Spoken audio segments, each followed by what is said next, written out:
Hello everyone, আসসালামু আলাইকুম। আশা করি সবাই অনেক অনেক ভালো আছেন। আজকে আবার চলে আসলাম একটা ঈদ শপিং ভ্লগ নিয়ে। আজকে হতে যাচ্ছে শাড়ির শপিং ভ্লগ। শাড়ি শপিং করতে আমরা চলে গিয়েছিলাম ধানমন্ডির হকার্স মার্কেটে। তো ওই যে বললাম আমার রোজার কিছু কিছু ভ্লগ বাকি ছিল, তো এই তো সেই দিনও হচ্ছে রোজার দিন। আমি একটু সেহরির জন্য খাবার বানাচ্ছিলাম, তাড়াতাড়ি করে খাবার বানিয়ে রেখে যেতে হবে, কারণ মার্কেটে যাওয়ার পর এসে আর বানানোর মতো আমার কোনো এনার্জি থাকবে না। আর এইখানে হচ্ছে ইফতারিও সাথে সাথে মেক করতেছিলাম। এই তো ইফতারি প্লেটগুলো সাজানো হয়ে গেছে। আর পাশে বাসার আন্টি এই যে অনেক মজা মজা ইফতারি দিয়ে গিয়েছিল।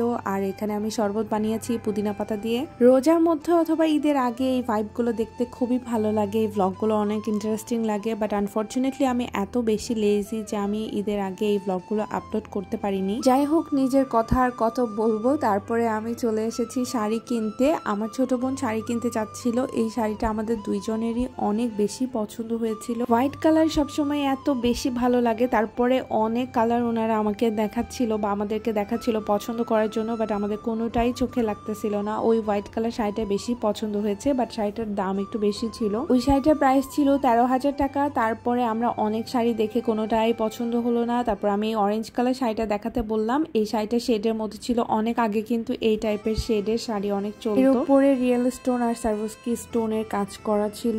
এই শাড়ির কালারটা সুন্দর ছিল, বাট আমরা যেই টাইপের যাচ্ছিলাম এটা ওরকম ছিল না। দোকানদার আঙ্কেল অনেক ট্রাই করেছে আমাদেরকে অনেক রকমের শাড়ি দেখিয়ে পছন্দ করার জন্য, বাট হলো না। তারপরে আমরা হাঁটাহাঁটি শুরু করে দিলাম আরেকটা দোকানে দেখার জন্য যে অন্য কোথাও কিছু পছন্দ হয়। হোয়াইট কালার শাড়িটার কোয়ালিটি আসলেই ভালো ছিল। যখন আমরা অন্য জায়গায় কম্পেয়ার করে দেখলাম, অন্য জায়গার কাপড় এবং কাজের মানটা একই রকম ছিল না, এই কারণে ওই শাড়িটার প্রাইস বেশি ছিল। আর এই টাইপের পার্টি শাড়িগুলো খুবই কমন। তারপরে এই দোকানে এসে আমাদের আর একটা শাড়ি পছন্দ হয়। এইখানে আমরা অনেকক্ষণ ধরে শাড়ি দেখলাম এবং এই শাড়িটা টাঙানোই ছিল। এই শাড়িটা আমাদের দুইজনেরই দেখে খুব পছন্দ হয়েছে। তারপর কাজ দেখলাম, কাপড় দেখলাম, অনেকক্ষণ ধরে শাড়ি কম্পেয়ার করে দেখলাম। এই শাড়িটার কালার ছিল একটা ল্যাভেন্ডার কালার এবং ভেতরে ছিটা কাজ করা ছিল। তারপরে উনি এই শাড়ির আরো কয়েকটা কালার দেখালো, যে কালারগুলো আমাদের একদমই পছন্দ হয়নি। এবং এই দোকানে যে এই হলুদ কালার শাড়িটা আমার অনেক পছন্দ হয়ে যায়। এই শাড়িটা আমার কেনা একটা উইশ লিস্টে ছিল, বাট এই শাড়িটার প্রাইস অনেক বেশি চাই, যার কারণে তখন আমি আর কিনতে পারি না। বাট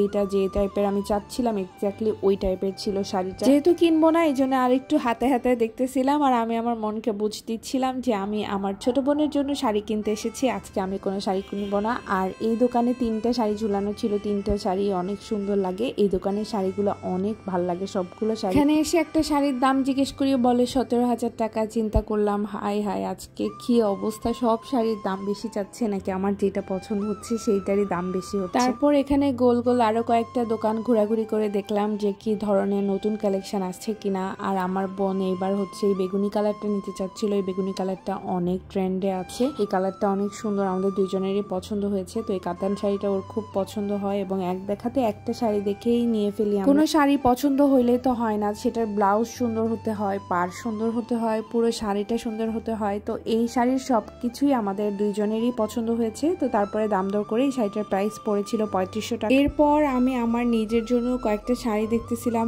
এই কাতান শাড়িগুলো সুন্দর ছিল, বাট এই শাড়িগুলো পরার মতো কোনো অকেশন নাই, এগুলো নতুন বউদের পরলে বেশি ভালো লাগে। তারপর গাউসিয়া মার্কেটে গিয়েছিলাম, কিছু টুকিটাকি কাজ আছে ওখানে, যে আর কোনো ভিডিও আমি ফিল্ম করিনি। তারপর বাসায় চলে এসেছি। তারপর আমি আমার বাকি রান্নাগুলো শেষ করলাম। So that's it for today. আশা করি তোমাদের ভালো লেগেছে। টাটা, আল্লাহ হাফেজ, বাই বাই।